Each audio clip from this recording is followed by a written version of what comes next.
Hello, my name is Adam Varat. I'm a planner with the Port of San Francisco in the Waterfront Resilience Program, and I'm going to present today on the San Francisco Waterfront Flood Study, which is a partnership between the City of San Francisco and the U.S. Army Corps of Engineers. Today we want to get your feedback on the draft plan and the Waterfront Flood Study about defending our waterfront from flooding and ensuring flood defenses withstand a seismic event. So what is the flood study? The flood study is a feasibility analysis that analyzes coastal flood risk and the impacts of sea level rise to the San Francisco waterfront along the port's 7.5-mile shoreline over the next 100 years. The plan is a draft plan that will inform future stages of funding and design and construction in order to develop targeted construction projects. The proposed solutions have a preliminary high-level cost estimate of $13.5 billion, and if the plan is approved by Congress, the federal government may pay up to 65% of the cost. The flood study is led by the U.S. Army Corps of Engineers in collaboration with the Port of San Francisco and other city agencies. Before we begin, I'd like to read a land acknowledgement. The Port of San Francisco acknowledges that we are on the unceded ancestral homeland of the Ramaytush Ohlone, who are the original inhabitants of the San Francisco Peninsula. As the indigenous stewards of this land, and in accordance with their traditions, the Ramaytush Ohlone have never ceded, lost, nor forgotten their responsibilities as the caretakers of this place, as well as for all peoples who reside in their traditional territory. As guests, we recognize that we benefit from living and working on their traditional homeland. We wish to pay our respects by acknowledging the ancestors, elders, and relatives of the Ramaytush community and by affirming their sovereign rights as First Peoples. So the purpose of the meeting today is to provide information about the San Francisco Waterfront Flood Study, or the Flood Study, provide information about the Draft Integrated Feasibility Report, the draft plan, and the Environmental Impact Statement, give an overview of the draft plan, and hear your feedback about the information that we're going to share today. 4 important elements to note. First, the draft plan is preliminary and conceptual. The Army Corps process includes early public comment on conceptual plans before designs are fully refined and approved, so that we can incorporate public feedback into final plans. Details are subject to change based on new information and your feedback. This is not an approved project or a funded project by the U.S. Congress or the City of San Francisco, and there's no impending construction or permitting for a project at this time. You can find more information in this presentation about the Draft Integrated Feasibility Report and Environmental Impact Statement at www.swt.usace.army.mil or at the Port's website at www.sfport.com/WRP. You can also find resources like ArcGIS Story Maps, that is a web-based interactive application that includes maps in the context of narrative text and other multimedia content. We want to hear from you. USACE and the city are seeking public comment on the draft report through March 29, 2024. You can provide comments by attending one of our public events or providing written comments by email at sfwfrs@usace.army.mil or by mail to the U.S. Army Corps of Engineers, Tulsa District. Attention, RPEC-SFWS, 2488 East 81st Street, Tulsa, Oklahoma 74137, or online at the Port's website at www.sfport.com/WRP. So today's presentation will go through risks and hazards to the waterfront, process of the San Francisco Waterfront Flood Study, description of the draft plan, and how to provide public comment. So to start with waterfront risks and hazards. As we all know, San Francisco is an iconic, beloved waterfront city. People have a strong attachment and connection to the waterfront that we use every day. But the waterfront's at risk from sea level rise and other coastal hazards. Our waterfront location makes us vulnerable to coastal flooding due to sea level rise, as shown on this map in blue. And these images show some flooding that we can see today, that we have urgent flood risks even today during high tides and extreme storms. And this is only going to get worse as sea levels continue to rise due to climate change. We also have seismic risks along the waterfront. An earthquake could happen at any time, and the waterfront is at risk from ground shaking, liquefaction, and lateral spreading from an earthquake, including life safety from building collapse that could risk up to 40,000 people on port property if an earthquake occurred during the day. The flood study is one of many adaptation efforts that the city and federal agencies are undertaking across the city. It covers the area from Aquatic Park to Heron's Head Park in the Bayview, and there are other city efforts addressing other parts of the city's shoreline to the north and south of there and along the Ocean Beach coast. The flood study encompasses the port's jurisdiction, including 7.5 miles of shoreline, which is a substantial piece of our city's waterfront, including most of the urban industrialized eastern waterfront of the city. Without a federal project, our modeling shows that by 2050, up to 500 structures and infrastructure assets could be vulnerable to flooding, and by 2140, at the end of the study period, damages could amount up to $23 billion. So we are in the middle of the flood study process. Right now, we are in the initial investigation and feasibility study phase. We've just released the draft plan for public engagement and technical review, and we are working towards a recommended plan that will be developed by the end of 2025. From there, we will seek congressional funding in 2026 and recommend the project to Congress. Congress can then decide whether to authorize and fund the project. If a project is funded, we will move into a design phase called pre-construction engineering and design, where we will do detailed design and engineering and phasing plans pending this congressional funding. And from there, we'll move into construction, which will take place over many decades over time. So why are we doing a flood study? In 2018, Congress authorized the Army Corps of Engineers to investigate the feasibility of providing flood defense against tidal and fluvial flooding and measures to adapt to rising sea levels in San Francisco Bay, including the city and county of San Francisco. And this, as mentioned, is a partnership between the federal agency, the U.S. Army Corps of Engineers, and the non-federal sponsor, the Port or City of San Francisco. As we're considering sea level rise, we need to think about how much sea level rise will happen over time, which is an uncertain projection. So we're looking at multiple projections of sea level rise based on different modeling that can project up to 1.5 feet of sea level rise, 3.5 or 7 feet of sea level rise by the end of the century. When we think about how to address flooding, coastal flooding from sea level rise, there are 3 major approaches that we can use. The first is to defend the shoreline at the existing location by raising the existing shoreline to keep water out. We can also accommodate flooding by letting water in and adapting buildings and infrastructure in place to reduce the damage from flooding. Finally, we can retreat from the current shoreline by moving buildings and infrastructure inland and out of the frequently inundated areas. We can also think about different types of measures that we can use.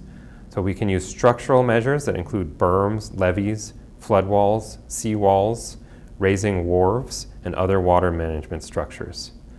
Non-structural measures include floodproofing of buildings and assets, retreating, and doing voluntary buyouts of properties. And finally, there are nature-based measures that include marsh restoration, coarse beaches, ecotone levees, and living seawalls. We also looked at a number of measures that we didn't carry forward, including an offshore seawall, a regional barrier across the Golden Gate Bridge, an offshore wave attenuator, and full managed retreat. These measures were screened out because of lack of feasibility or political support. From these types of measures, we developed 7 adaptation strategies that were presented to the public in the fall of 2022. These were named Strategy A through Strategy G, and they helped form the draft plan. Strategy A is the no action alternative, which would take no actions to reduce flood risks beyond projects that are already approved. This is a baseline for comparison of interest in a federal project. Strategy B is the non-structural alternative that uses only non-structural measures such as floodproofing and retreat to address the hazard. Strategies C and D address a lower projected rate of sea level rise. Strategy D can be adapted to a higher rate of sea level rise. And strategies E, F, and G adapt to a higher projected rate of sea level rise in different ways. Strategy E addresses sea level rise by elevating the existing shoreline. Strategy F uses mechanical measures such as tidal gates and pumps to actively manage the water. And strategy G includes areas of retreat. From these strategies, we work to analyze the costs and benefits across multiple categories of these different strategies to get to a draft plan that we're presenting today. Typically, the Army Corps of Engineers has used plan selection that maximizes national economic benefits. This plan is unique in that it incorporates analysis across 4 categories: national economic benefits, regional economic impacts including jobs and businesses, environmental quality, and other social impacts including disproportionate impacts on vulnerable populations. So what's in the draft plan? The draft plan is a very high-level conceptual plan that does not get into a lot of design detail. It addresses where to build flood defenses approximately along the shoreline, inland or bayward of the existing shoreline by adding fill. How high should we build those flood defenses? Should we build it over time to different heights and adapt it, or should we build it all to a higher height at once? And how much space is needed to be able to access the new higher shoreline elevation? What we're not deciding at this stage is detailed designs for those flood defenses, designs for waterfront streets, open spaces, and infrastructure, timing and sequencing of construction, or a funding plan. We'll be dealing with those and developing plans for these at later stages of design. So right now we're not looking at a redesign for the future waterfront or for the Embarcadero Historic District and ferry building, but these will come at a later phase of design. And our project plans and our implementation strategies can build off of other opportunities, such as public-private developments and capital projects that the city might pursue to reflect what the city can afford given our other capital obligations. So this plan is building on over 6 years of public engagement, and throughout that public engagement, we've heard some consistent themes to focus on life safety and emergency response, put the needs of people first, expand the city's connection both physically and visually to the waterfront, prioritize nature and healing the bay, and considering racial and social equity and environmental justice in all of our decisions. The draft plan will be built over time, and so it includes a monitoring and adaptive management plan. We are looking at first actions that will be built from 2030 and beyond to defend against 1.5 to 3.5 feet of sea level rise. These will be prioritized and phased based on the level of risk and other factors. And then we will include a monitoring plan that will consider triggers and thresholds of climate change and sea level rise and tell us when we need to start planning and designing and building subsequent actions to address higher levels of sea level rise. In the meantime, we're pursuing early projects that are partially funded by the Proposition A Embarcadero Seawall Bond that will make immediate improvements in life safety for earthquake and flood risk on the waterfront today. The plan also includes a detailed environmental review, so the environmental consequences of the draft plan and a comparison of these consequences for each of the alternatives are assessed through the National Environmental Policy Act, or NEPA, Environmental Impact Statement. This will cover multiple laws, executive orders, and policies such as the Endangered Species Act, Clean Water Act, and National Historic Preservation Act. We will also be complying with the California Environmental Quality Act, or CEQA, at a later phase of the process. So how were these environmental impacts analyzed? We looked at over 50 different types of resources and compared the alternatives against existing conditions and considered the input of resource agencies and used an impact rating criteria. We identified 2 unavoidable impacts from the draft plan, the addition of 8 acres of bay fill and the corresponding loss of subtidal habitat, which will require mitigation, and long-term disruption to the transportation corridors and noise disturbances from the construction of these adaptation strategies. So now I'm going to describe the draft plan itself. The draft plan, as mentioned, stretches from Aquatic Park in the north to Herons Head Park in the south. It covers 4 sub-geographies or reaches. The first one is Fisherman's Wharf. The second is along the Embarcadero. Third is from South Beach to Mission Bay, and the fourth is from Isleas Creek to Bayview.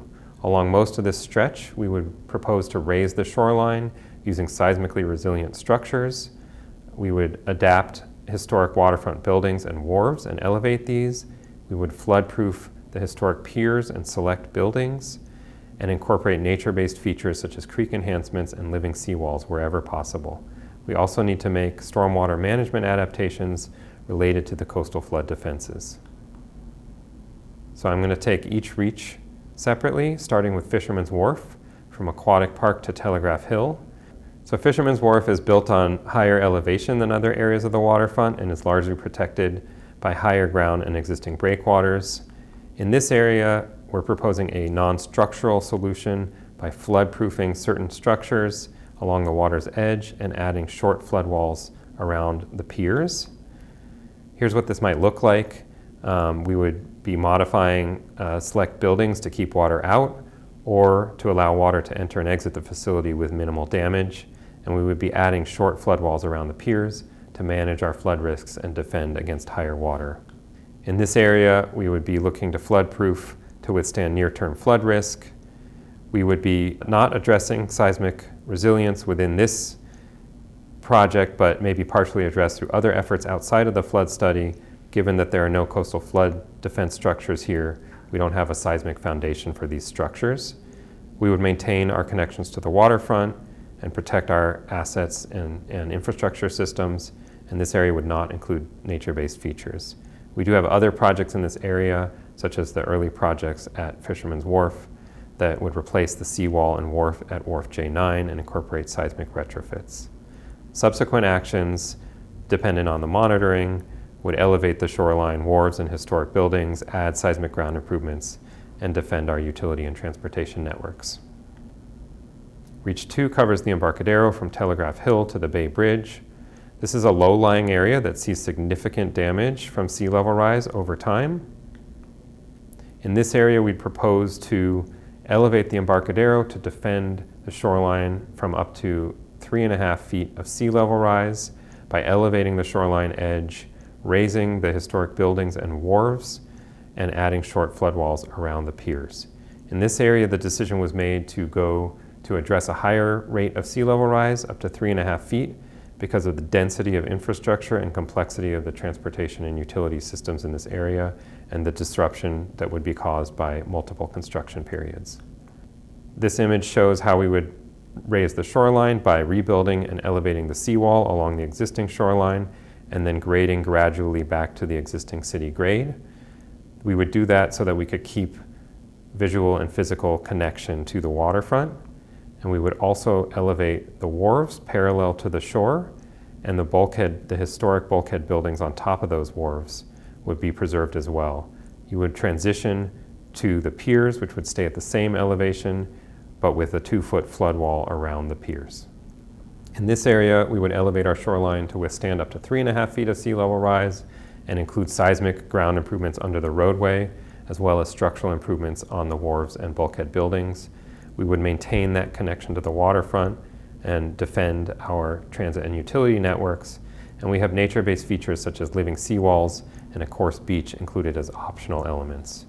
We're also pursuing early projects in these areas, seismic earthquake safety projects along Piers 9 and 15, an early flood resilience project in the area around the ferry building, which already has flood risk today. There's no subsequent actions identified in this area because we would be building to a higher elevation of 3.5 feet of sea level rise from the initial move.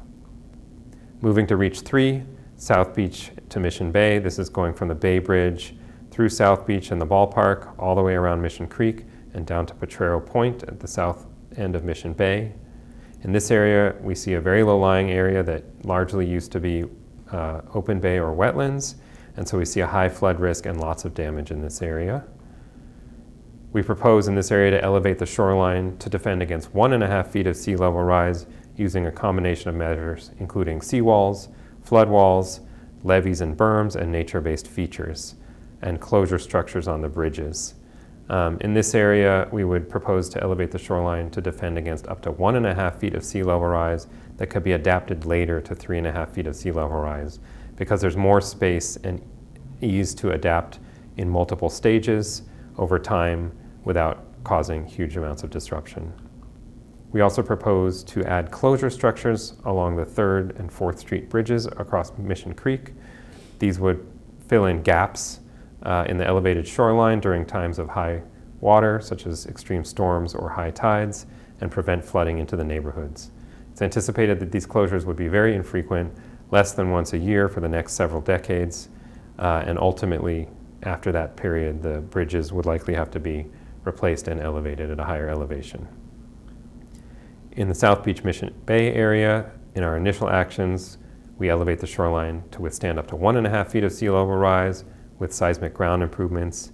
We would maintain those visual and physical connections to the water, defend our transit and utility networks, and add berms and levees with naturalized shorelines along the Mission Bay edge and the edges of Mission Creek.